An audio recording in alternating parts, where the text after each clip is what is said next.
Giulio Prisco is a physicist and computer scientist and formerly a senior manager in the European Space Agency. He is a member of the board of directors of the Institute for Ethics and Emerging Technologies and one of the most influential voices in the transhumanist movement.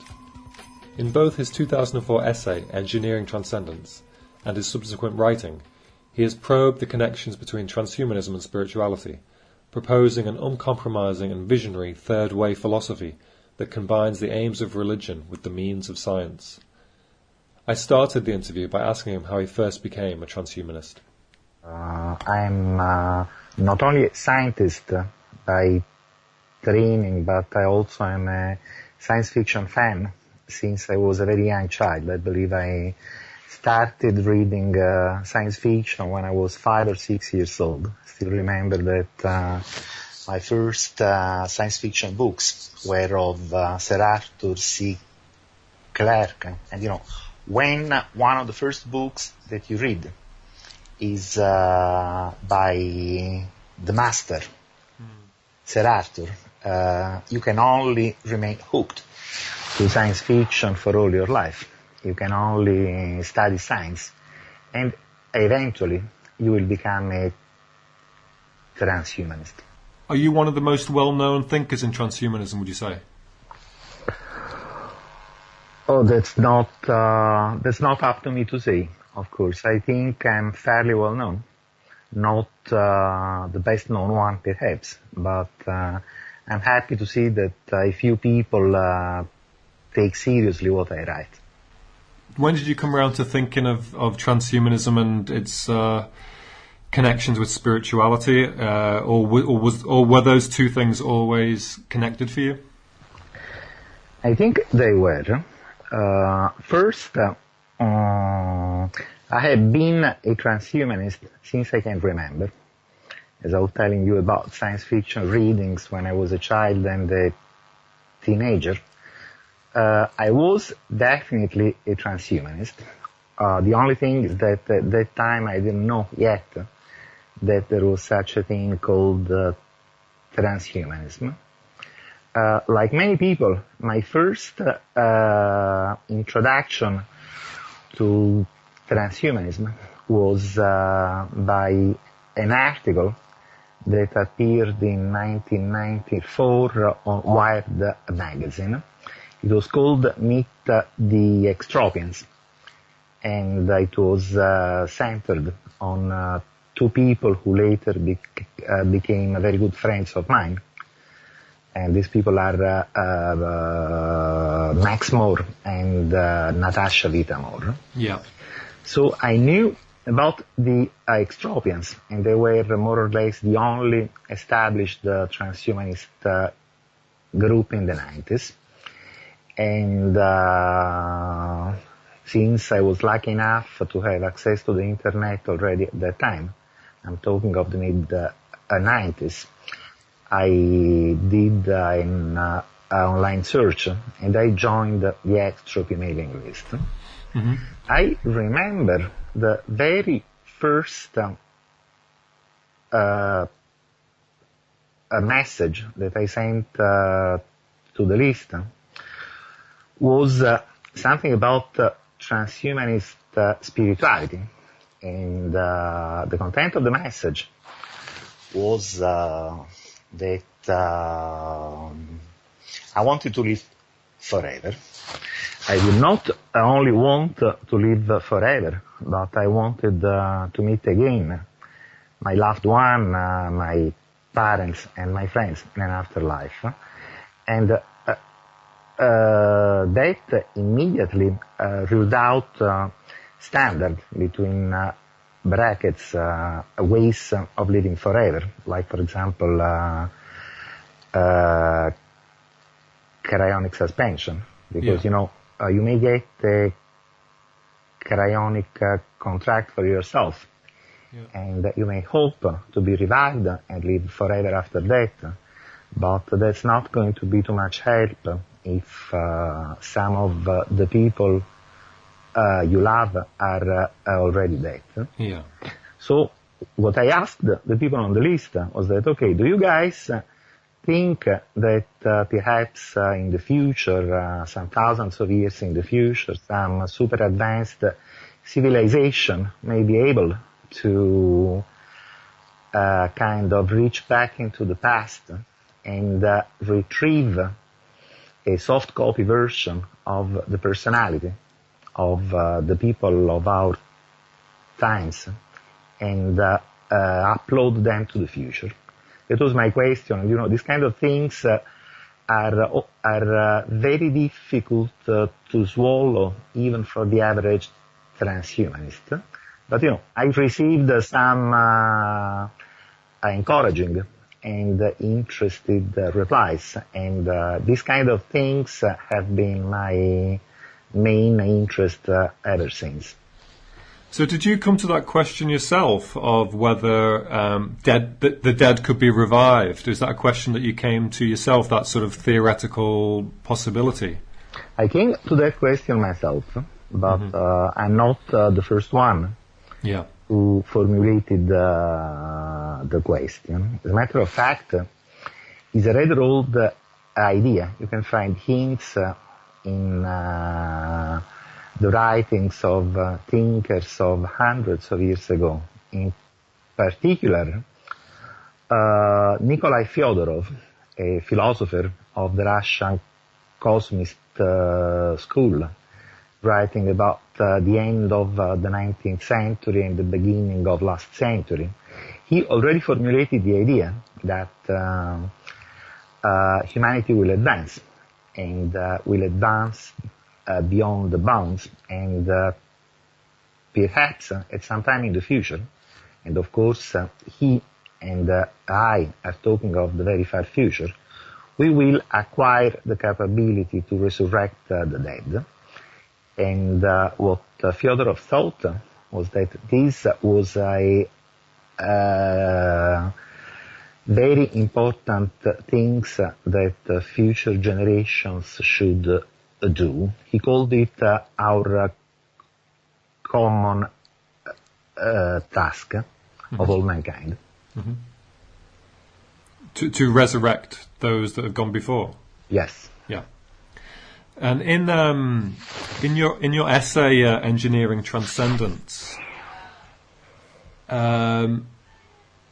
you say what is needed is the capability to acquire detailed information from the past. Yes.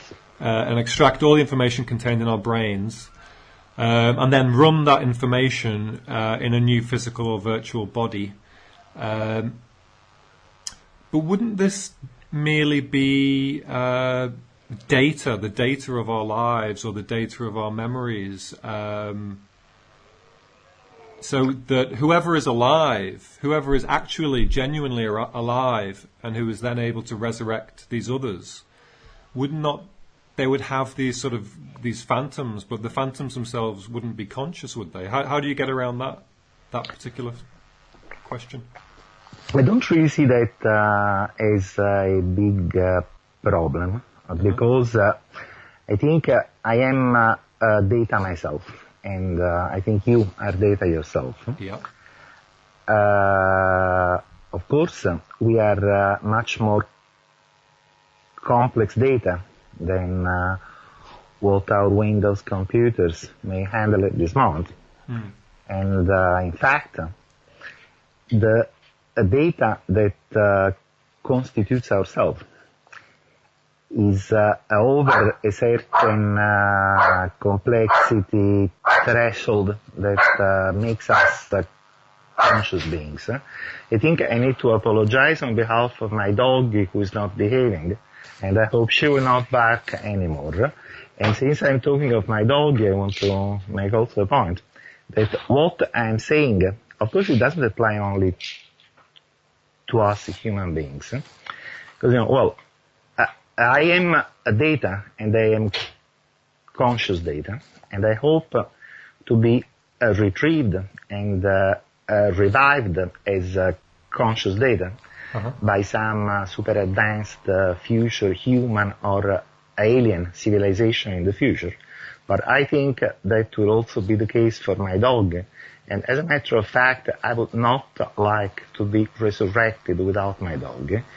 So if some of the future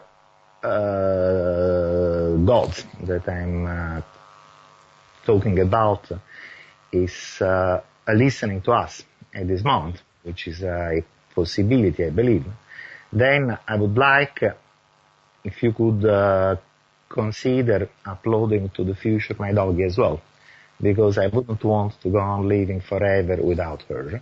And of course that also applies to my wife, daughter and friends, my mother, my father and all the people I love. But can you enlighten me as to, you know, the question of how you can resurrect consciousness in that sense? I mean, that's even before we go into what you call space-time engineering, yes, and delving back into the past and retrieving the data, which is obviously a massive job in itself. Yes. But I still can't get my head around how this data, these new resurrected beings, would be the same consciousness that existed when they were alive the first time. Okay. First, did I already manage to persuade you that we are conscious data ourselves? For me, you know, that's the hard problem of consciousness, isn't it?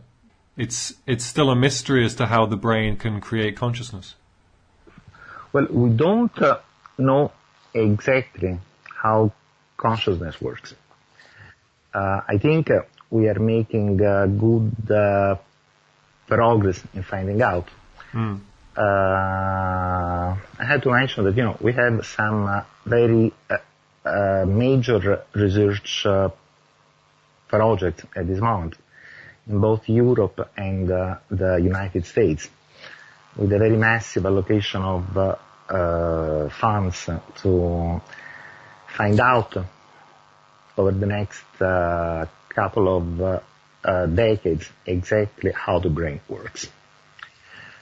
You know that the project is called Human Brain Project here in Europe. Is based mainly upon the work of Henry Markram at the École Polytechnique Fédérale de Lausanne. And in the US, the project is called Brain Initiative. So there are a lot of very smart and brilliant neuroscientists studying the brain at this very moment. We don't know yet exactly what happens in the brain to give rise to consciousness, but I do believe we will find out. Okay. We will not find out next week. No. But I'm fairly confident that by the middle of the century, we'll know very well how the thinking mind emerges from the physical brain. And now, going back to the point, how can you be so sure that consciousness is simply a byproduct of the physical processes that happen in the brain, which I believe is the question you are asking.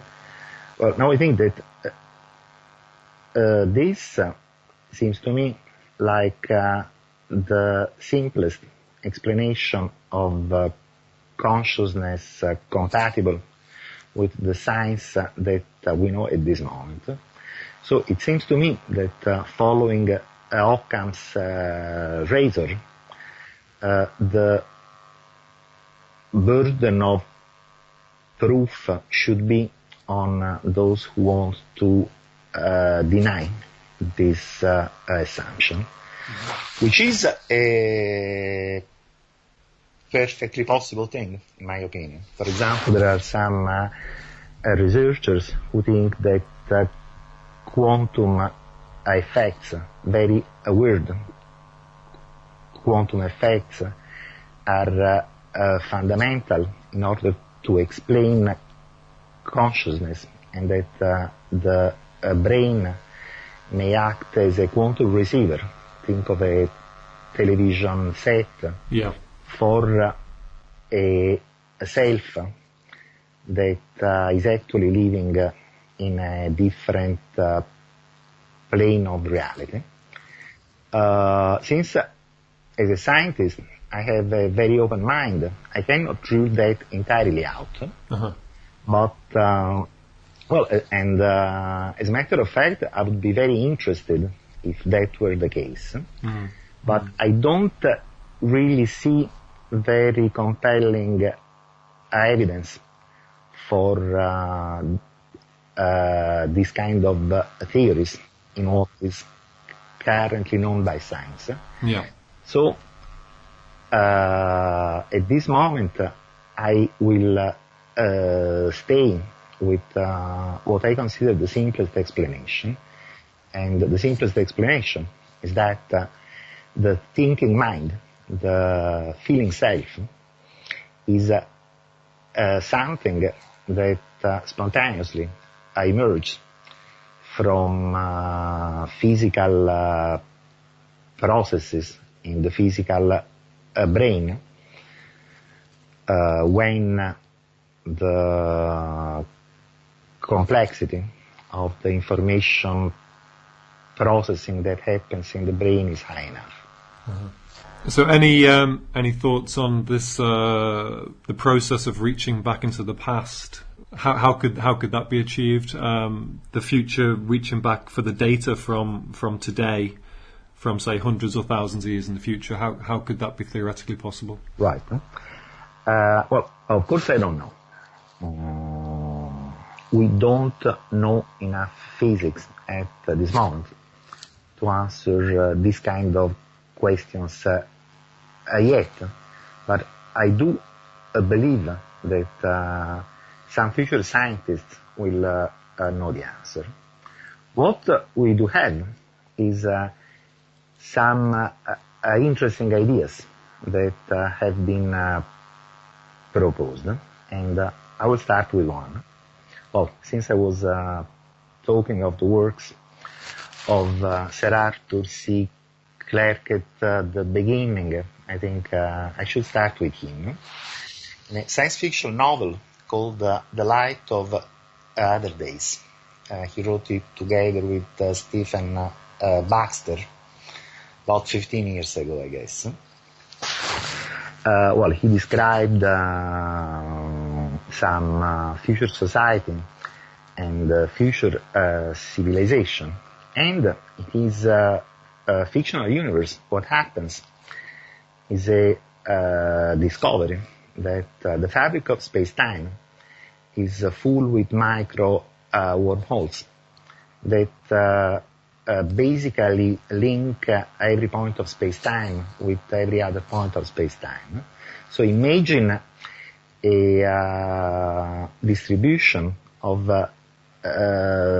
naturally occurring wormholes throughout all space-time, and we are talking here of billions and billions of wormholes per cubic micron, very high density distribution. So if you can establish some kind of data link between one point of space-time, for example here and now, and another point of space-time, for example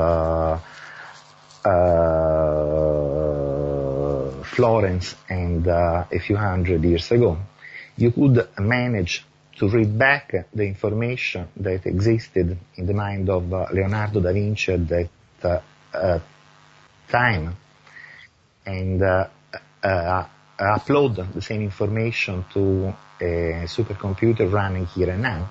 And since I'm working on the assumption that the information content of the brain is what constitutes a human personality, then I would be able to revive Leonardo here and now.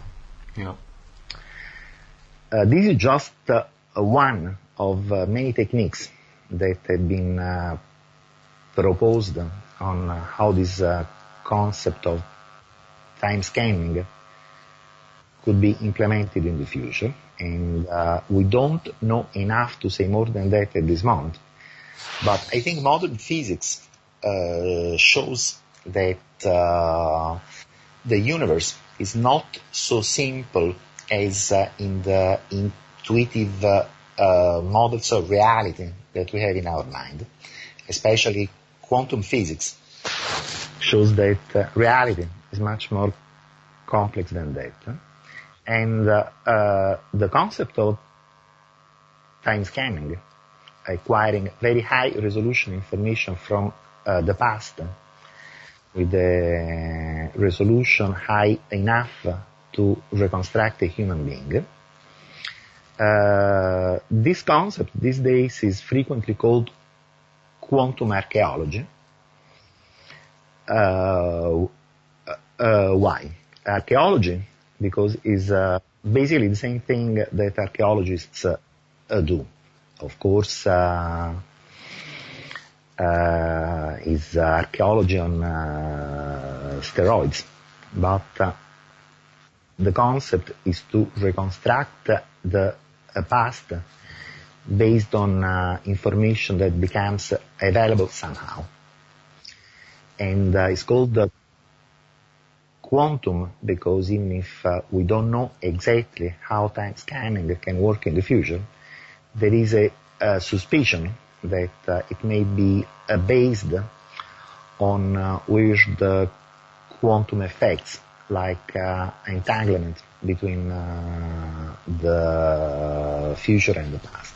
So these theoretical hopes, or these hopes which are theoretically possible, they are all sort of, this is science coalescing with the traditional hopes of religion for you, isn't it? And this is what you call the third way, isn't it? Yes, because, basically, we're talking of very similar things. Now, what does religion say? And I don't want to talk specifically of Christian religion or Islamic religion or something else, because I find that there is a common background that most religions share, Western religions at least. Religion says that in the universe, in reality, there are gods much more powerful than ourselves. And religion also says that physical death is not the end of consciousness. And after that, we will kind of wake up in an afterlife. This is what religion says, and it basically compatible with science. If we forget about a supernatural notion of God and think of the promises of religion as something that may be achieved in the future by future science. And as a matter of fact, whenever I give a talk about these things, I start by quoting something that Richard Dawkins wrote in his book, The God Delusion. Now, of course, you know that Richard Dawkins is the atheist mastermind, and but what he writes in The God Delusion, and he also said that in an interview with the New York Times last year, is that he finds it very plausible that in the universe there may be extremely powerful beings like gods, beings so powerful that we could only call them gods. Of course, he thinks that these extremely advanced beings are the product of a process of natural evolution like ourselves. And that's exactly what I think myself. I don't really have a concept of supernatural. Actually, I think that supernatural is a contradiction in terms, because if we define nature as how that exists, then supernatural doesn't exist by definition. But I don't place any artificial limits on the achievements that will be possible to intelligent life in the future. And I do think that some of our descendants, perhaps in a few thousands of years, will be so advanced beings that we could only call them gods. I guess that you're different to most transhumanists in that you're a cosmist, and in a sense you are theistic in that you believe we will create godlike beings. That is, as you just said, if they haven't already evolved in the universe. So how do these kind of ideas go down with the other transhumanists, or are there plenty of religious transhumanists in that sense? First, I do not call myself an atheist, because of what I just said. I do think that in the universe there may be gods. Yeah, in a sense, you are theistic, aren't you? Not atheistic, theistic. In a sense, I am. Yeah. Not exactly in the same sense that most people have, but that's why I say that this is rather a third way. If I had to make a choice between calling myself atheist or theist, I do go with the theist label. Now, the majority of transhumanists are not religious. As a matter of fact, some transhumanists are very outspoken atheists, and we very frequently have very intense arguments about religion on transhumanist magazines. But some transhumanists are religious. As a matter of fact, there was a survey done by the Institute of Ethics and Emerging Technologies, IEET.org, a few weeks ago. And the result of the survey was that only 49% of transhumanists call themselves atheists, and the other 51% subscribe to one or another of a set of beliefs that can be called religious. The most interesting example of organized religious transhumanist community at this moment is certainly the Mormon Transhumanist Association, with a few hundred members, and they organize every year a very interesting conference in Salt Lake City. I went to this conference a few months ago to give a talk about the same kind of things that we are discussing now. And this is a community of people who are at the same time very radical, hardcore transhumanists, and also religious believers of the Mormon kind. How does your idea that we may already be living in a virtual reality fit into this, and how much possibility do you put on that? I mean, didn't Nick Bostrom at one point say it was almost certainly that we were living in a virtual reality? He did, yeah. And well, as a matter of fact, the idea is older than that.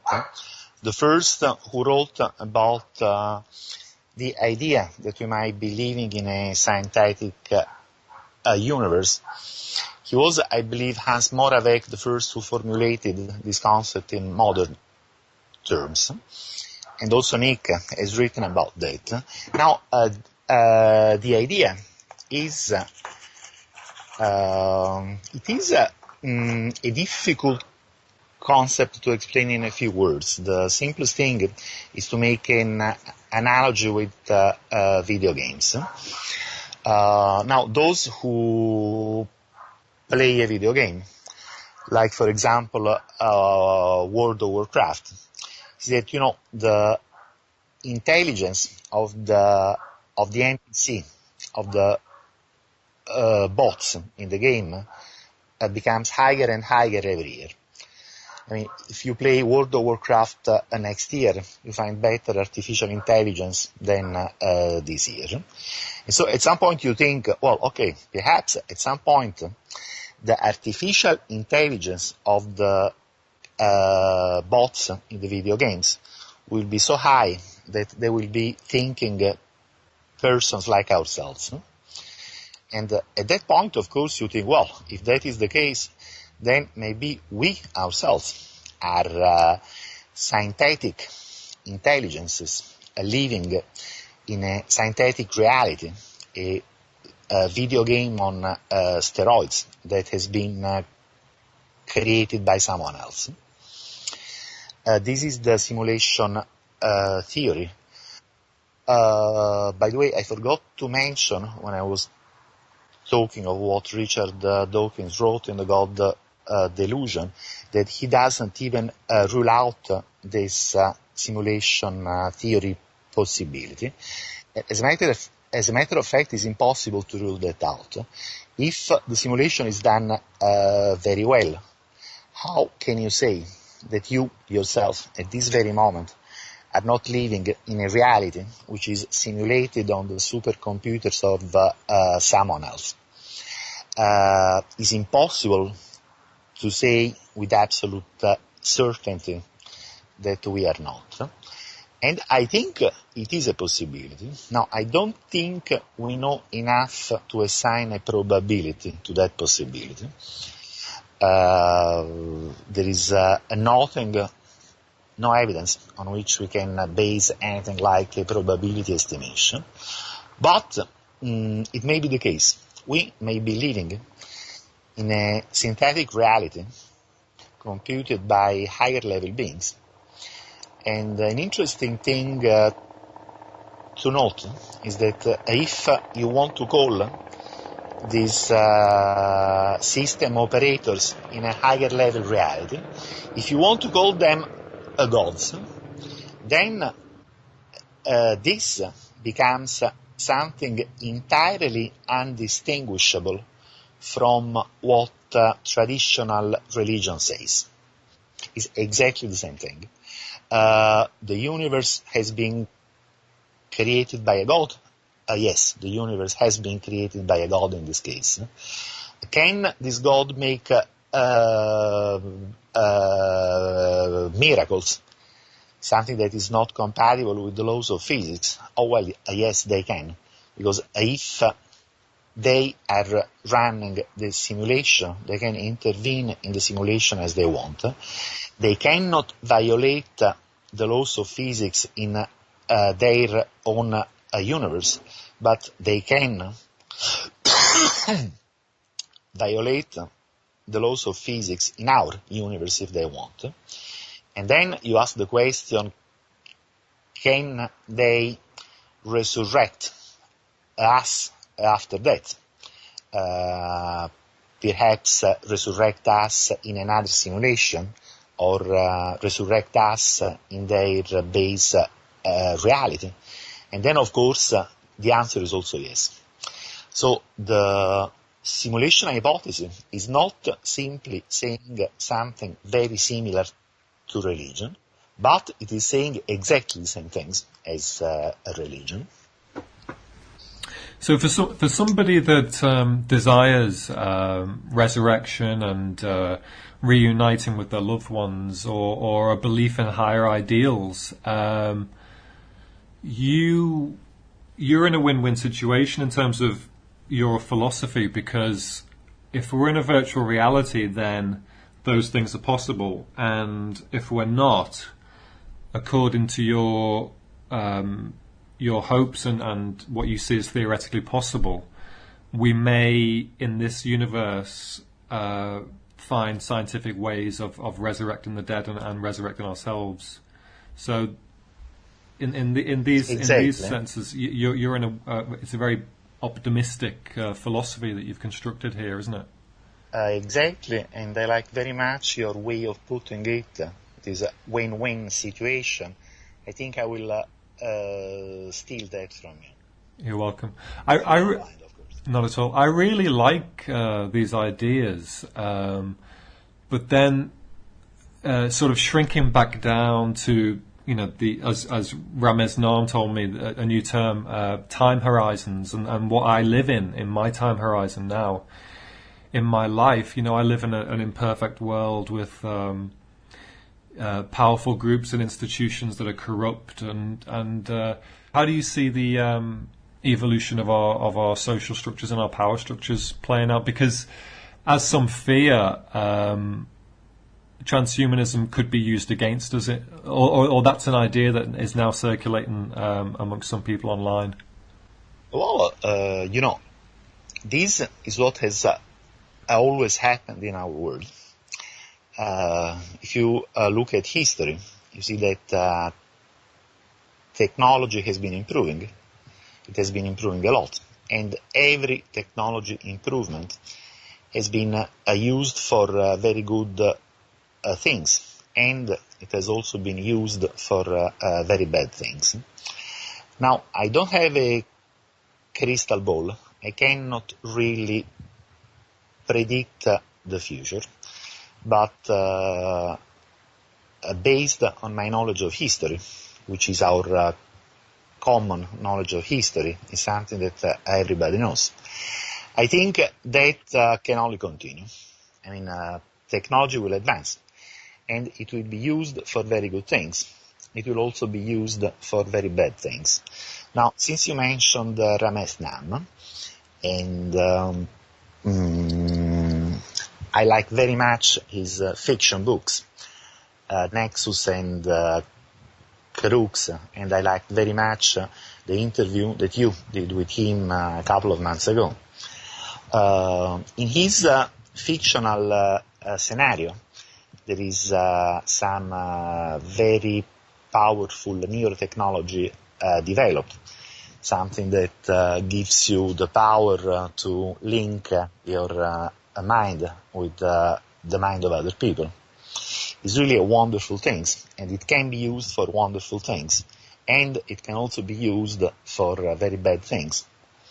It can be used to control the mind of other people. And what I think is that is exactly what will happen.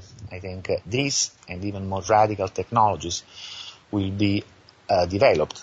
They will be used by somebody to make the world a better place. And they will be used by other people to oppress others, to enslave them, to make a war. They will have military application and all that. That's what has always happened. That's what happens now.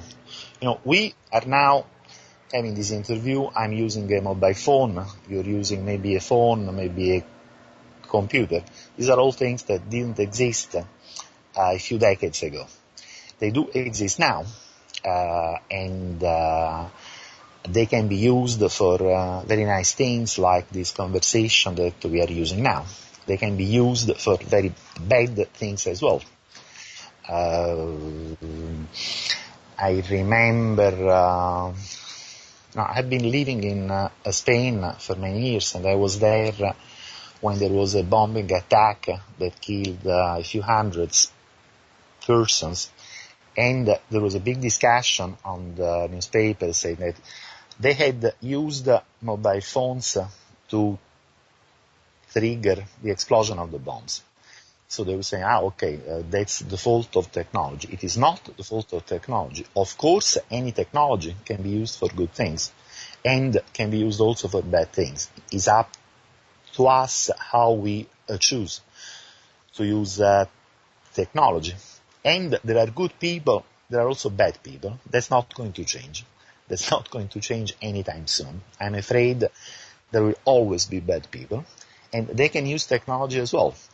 But if I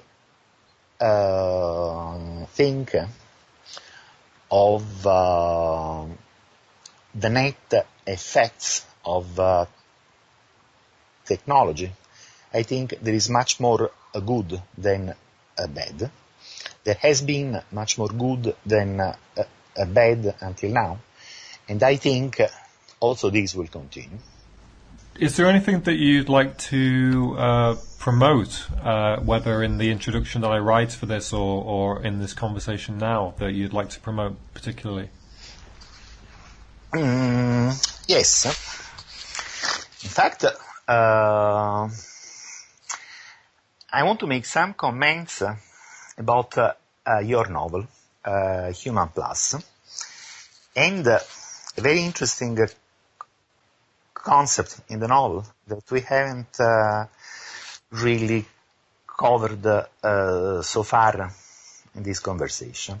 And the concept is that, well, we are discussing how we can use technology to give us new ability. Like, for example, the telepathy introduced by Ramesh Anam in his books. And very far future possibilities to use technology to resurrect the dead. Yeah. So we want to use technology to have some new abilities that we don't have now. But this is an assumption. And in fact, in your book, you ask the question, well, but maybe we do have these capabilities already. Maybe only in a latent form that can be unblocked by suitable training. And this is certainly a possibility. As a scientist, I have a very open mind, and I do follow the research on those who study ISP phenomena.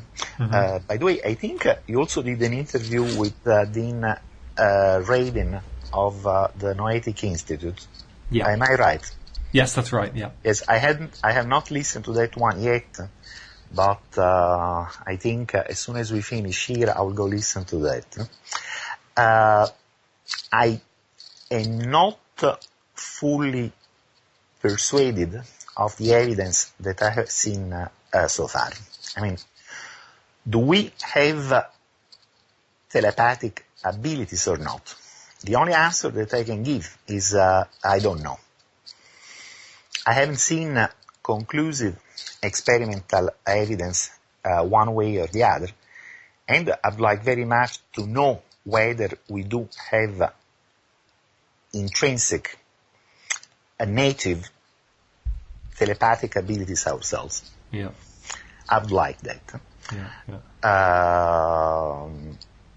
If we do, then well, I look forward very much to know how I can develop my own latent abilities. But if we don't, then, and here we go back to the win-win situation that you were mentioning before, if we don't, well, we can use technology to engineer these new abilities in ourselves. And as a matter of fact, the end result will be exactly the same. I mean, you will be able to communicate with other people by thinking. If this is the end result, it doesn't matter that much, I think, whether these are native abilities that we already have, or new abilities that we will have to develop through technology, the result will be the same. And I think you analyze this situation very well in your book. And as a matter of fact, at some point, the bad guy in Human Plus says something that I completely agree with. What he says is that, well, we have these abilities already. We can develop the same things with technology, and these two things are not necessarily one against the other. They are not mutually exclusive. They can coexist, and as a matter of fact, they should coexist. I do completely agree with that. Now, when it comes to resurrection, there are some people, well, including all religious people, who think that we will be resurrected anyway, even if we don't engineer specific resurrection technologies. There are people who think of Akashic records, some information store which is already being filled by the natural physical processes that happen in space-time. And there are some people who base, for example, reincarnation's idea on that. Which idea, sorry? Reincarnation. Reincarnation, yeah. And well, is not something that I can rule entirely out, but again, I don't see any strong supporting evidence for that. But, well, what is my reaction if that happens spontaneously in the universe? Well, my reaction is that I will be very happy, because it means that I will see again all the people I love. What is my reaction if I were persuaded that that does not happen spontaneously in the universe? And my reaction is, well, let's engineer resurrection and afterlife. If there is no God, let's build gods, or let's become gods. Yeah. And let's make the universe a better place. And either way, in your life as you live it, you're going to be much more positive and optimistic and happy either way. Exactly, and that, thank you very much for mentioning it. I think is the most important consideration. I mean, we need hope. Yeah. We need some happiness. I mean, if you think that there is no meaning in your life, if you think there is no meaning in the life of the person you love, if you think that you will die very soon, that everyone else will die, and that there is no chance of seeing again the people you love. I mean, the reaction to that depends on everyone, psychologist. But my reaction would be a very distractive one. I wouldn't see any reason to get out of bed in the morning. And I know many people who really need some kind of hope in spiritual, religious idea. And the message that I'm giving here is that you can have this hope without giving up a science, because science itself can be a way to achieve all the promises of religion. And there is something very important. It's important to find a way to be happy.